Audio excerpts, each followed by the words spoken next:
Buenos días. Me gustaría comenzar mi intervención agradeciendo al profesor Vicent Martínez la invitación a participar en este simposio virtual.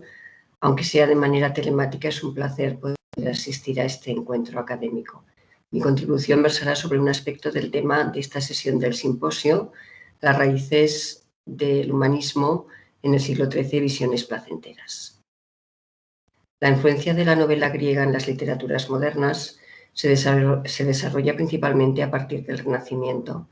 Daphnis y Chloe de Longo, así como las novelas de Heliodoro, las etiópicas y de Aquiles Tacio, Leucipa y Clitofonte, se convertirán en obras difundidas e imitadas por todo el ámbito europeo, en especial por Francia, Inglaterra e Italia.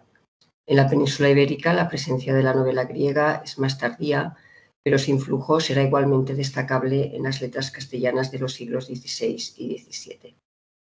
Sin embargo, podemos rastrear la presencia de la novela griega en fechas muy anteriores. En primer lugar, como es bien sabido, la novela griega antigua, que se desarrolla entre los siglos I y IV después de Cristo, origina la narrativa bizantina de amor y aventuras en verso y en prosa, la denominada en propiedad novela bizantina, que se desarrolla entre los siglos XII y XV.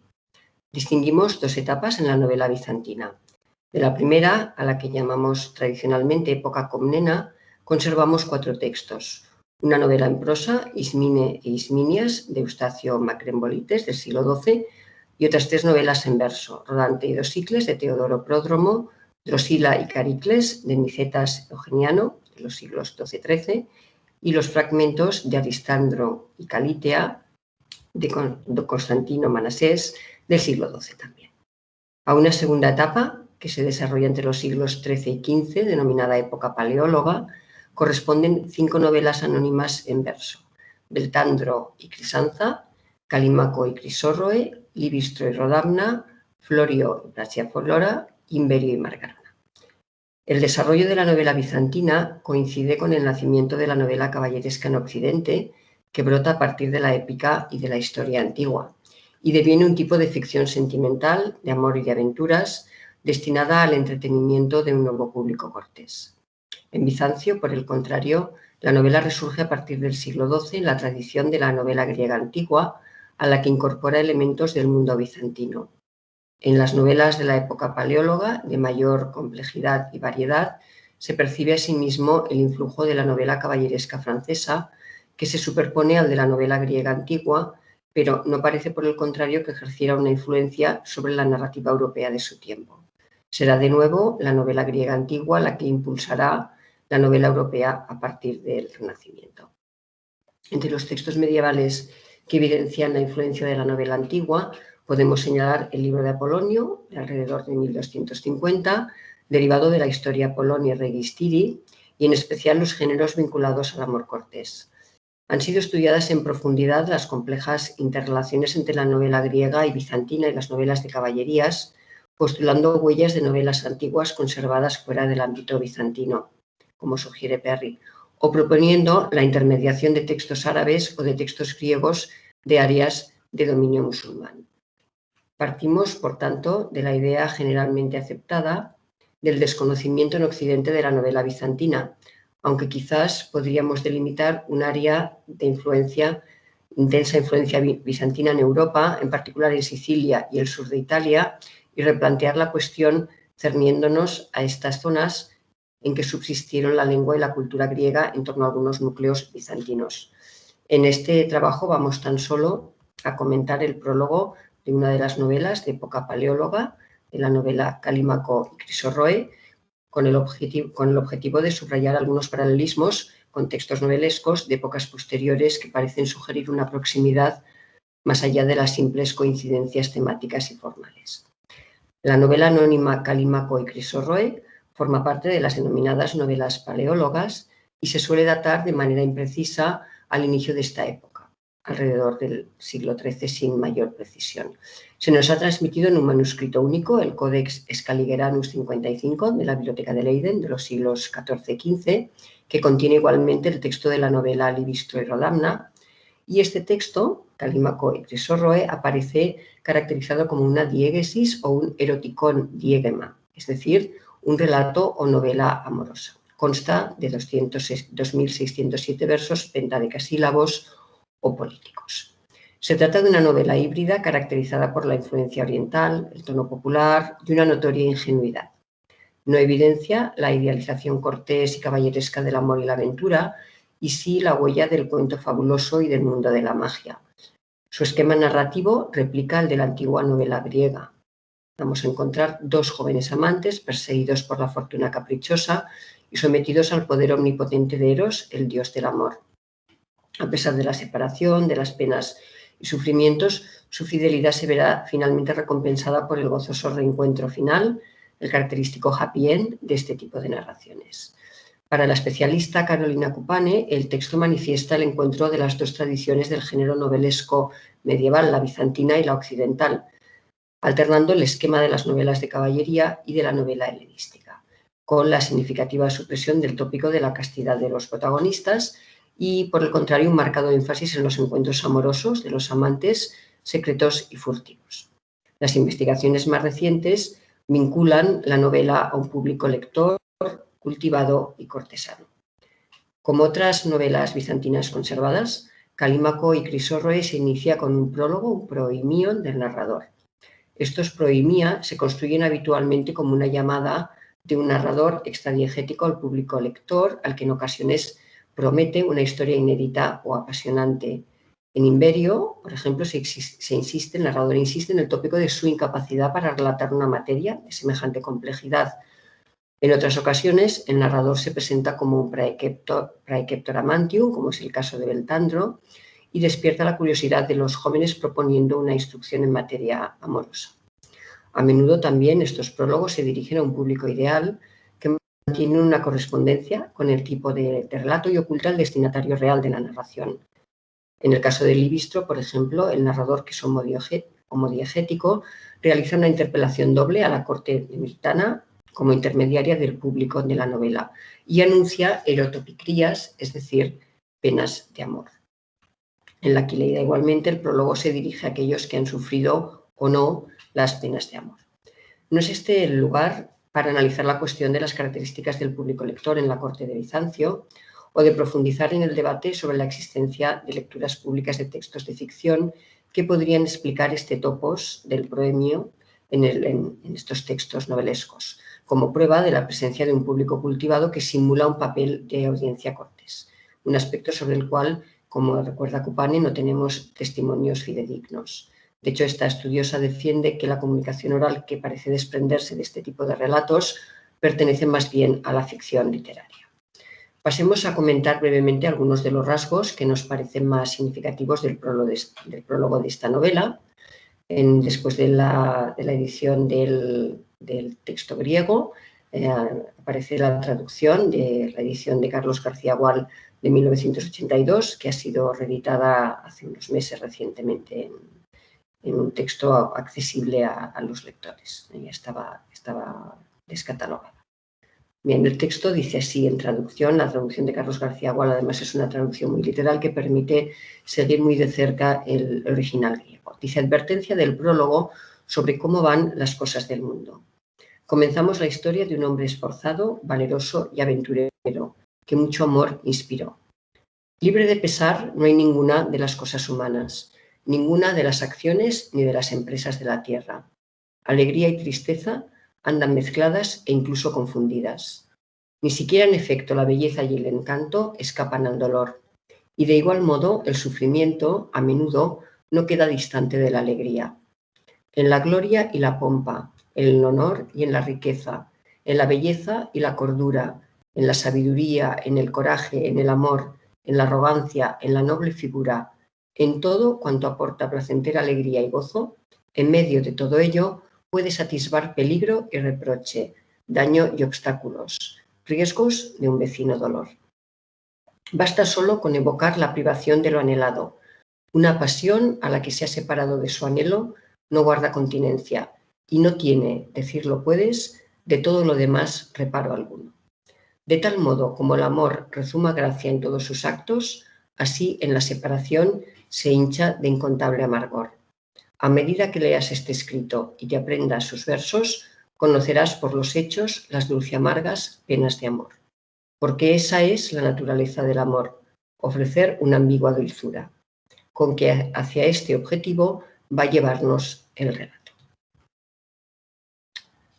Bien, la lectura de este proemio en traducción nos permite comprobar cómo en Calímaco y Crisórroe el narrador presenta la materia de su relato a modo de advertencia, de próresis, ¿no?, al público lector sobre la naturaleza agridulce del amor, y también nos presenta el objetivo de la obra: prevenir a los amantes sobre el peligro y el dolor causados por las penas de amor, que en el texto griego, ¿no?, dice erotos, licópricas, picras, odinas. La insistencia en el carácter doloroso del sentimiento es patente, porque, como nos dice el narrador, el amor es fundamentalmente dolor, esto liperón, es sufrimiento, lipe, una palabra que se repite varias veces en este proemio, penas, odinas, amargor, picrías para los amantes. El amor, además, como lo recuerda el narrador, comporta peligro, quindinon, y daño, heratoma kai proscro. La presencia del narrador es explícita, habla en primera persona del plural, y también la interpelación a los receptores del texto, a los que se dirige directamente en segunda persona. Otro rasgo que, por ejemplo, podemos advertir en este proemio es la ausencia de referencias religiosas explícitas, cristianas o paganas. El texto de Calímaco se ubica en una dimensión atemporal, con claves fundamentalmente del mundo antiguo y también algunos detalles ocasionales de un contexto cristiano bizantino. El topos del sufrimiento provocado por la pasión amorosa, que hunde sus raíces en la literatura griega antigua, reaparece también en otras muestras del género de la novela bizantina. Así, por ejemplo, en la versión napolitana de la Quileida menciona igualmente esta dolorosa pasión, ¿no? O, por ejemplo, el Días que Bastés, es decir, el poeta adaptador bizantino de la Teseida, que sigue fielmente el original, ¿no?, de Boccaccio, introduce, por ejemplo, este motivo en los versos iniciales, que estaba ausente en el original. De hecho, la combinación de dolor y placer es uno de los tópicos frecuentes en la novela griega antigua, cuyos protagonistas deben enfrentarse a numerosas peripecias adversas, habitualmente perseguidos por la fortuna contraria antes de alcanzar el final feliz de sus historias de amor. El tópico literario del amor agridulce, que recoge una experiencia humana universal, se remonta a la lírica arcaica, como evoca el célebre verso de Safo, ¿no?, Eros deuteme o lisemeles donei likipikron amajanon orpeton, ¿no? Y fue repetido imitado por los poetas griegos, por ejemplo, como Teognis, ¿no?, también en su célebre verso Picros kai klikis estieros, es decir, ¿no?, amargo y dulce es Eros. Este tópico pasa más tarde a los poetas helenísticos hasta llegar a través de ellos a la elegía latina. El amor, por lo tanto, es fuente de dolor, pero también, paradójicamente, es motivo de placer, hedoné, y deleite, eufrosine, ¿no? Y así, a menudo, en esta tradición literaria, comprobamos cómo la dulzura de la pasión convive de manera indisoluble con el dolor y la amargura, convirtiéndose en un pathos erótico. En este prólogo también observamos una finalidad, un planteamiento didáctico, una utilitas en el proemio de esta novela, ¿no?, que parece bastante clara, tal como nos lo plantea el narrador. Es prevenir, en la línea ovidiana, contra el sufrimiento causado por la pasión amorosa a través de personajes nobles y aventuras ejemplares. Creemos que, a pesar de la distancia en el tiempo y sobre todo en el espacio, podríamos reflexionar sobre las sugerencias que hace Carlos García Gual a propósito de la novela Cortés, cuando afirma que ya no está dirigida a un público amplio, como textos anteriores, sino a unos lectores que consumen esa literatura, una literatura de amores y aventuras ficticias, que incluso podríamos llegar a calificar de romántica en privado, y que esos relatos quiméricos, ¿no?, para ellos tienen siempre un componente ejemplar. En el caso de la novela caballeresca Cortés, se trata de un público selecto y en gran parte femenino, a diferencia de la épica, de ahí el desarrollo amplio de episodios amorosos. Hemos señalado que la novela bizantina de época paleóloga no parece que haya ejercido una influencia sobre la novela en la Europa occidental, aunque este es un aspecto que sin duda merecería una atención más detallada. Vamos a pasar ahora a revisar brevemente el prólogo de una novela caballeresca en lengua catalana, Curial de Güelfa, datada en la década de los años 1440-1450 y compuesta muy probablemente en el entorno de la corte italiana de Alfonso el Magnánimo. El prólogo dice así: «Quan és gran el perill, quantes són les sol·licituds i les congoixes aquells que es treballen en amor. Car posat que alguns, amats de la fortuna, après d'infinits infortunis, sien arribats al port per ells desitjat, tants emperò són aquells que raonablement se'n dolen, que en vides pucs creure que entre 1000 desaventurats se'n tropia un que hagi emanada la sua causa a gloriosa fi. E si amb dret juí seràs guardat lo cas següent, ja sia que seran molts aquells que diran que ells voldrien que així els prengués de les sues amors, emperò, sabent la certanitat de les penes de les quals aquella dolçor amarga és tota plena, i no havent certanitat de la fi si serà pròspera o adversa, se deurien molt guardar d'emetre's en aquest amorós ans dolorós camí. E per çò us vull recitar quan costà a un gentil cavaller i a una noble dona l'amar-se l'un a l'altre, i com, amb gran treball i pena, i seguits de molts infortunis, après llong temps, aconseguiren el guardó de los treballs». En este prólogo se ha identificado la presencia de un conjunto variado de autores, de clásicos como Séneca a autores italianos como Petrarca y Boccaccio. Una relectura del texto desde la perspectiva de los fragmentos que hemos comentado anteriormente desvela algunas coincidencias muy significativas con el prólogo de Calímaco y Crisóstomo. Vamos a comentar solo los aspectos más relevantes en esta intervención. Bueno, en primer lugar podríamos comentar cómo en esta novela existe también, en este prólogo, vamos a encontrar un narrador extradiegético del relato que se dirige explícitamente al público receptor para advertirle sobre las penas de amor, que es el tema central de su relato. También podemos observar cómo no hay ninguna referencia religiosa en este proemio, ni cristiana ni pagana, aunque en el relato, este relato caballeresco, aparecen divinidades del mundo clásico con un papel relevante en la acción y numerosas referencias cristianas. Por otra parte, el narrador también nos advierte de que la historia que va a relatar tiene un carácter ejemplar y su intención es que sirva de modelo de comportamiento a su público lector. La pasión amorosa se nos presenta ante todo como un sentimiento que causa dolor, pena y sufrimiento a los enamorados y constituye un peligro, se nos dice explícitamente, motivo por el cual el narrador previene a los lectores contra ella. Y también hemos observado cómo, a pesar de la insistencia en las penas, congojas, desventuras que sufren los enamorados, el amor es calificado como una dulzura amarga, un oxímoron de resonancias petrarquescas, pero que, como hemos visto, procede de una tradición básicamente griega que se repite continuamente en textos de diferentes épocas, de una manera casi ininterrumpida, y también cómo la experiencia amorosa se caracteriza como un amorós ans dolorós.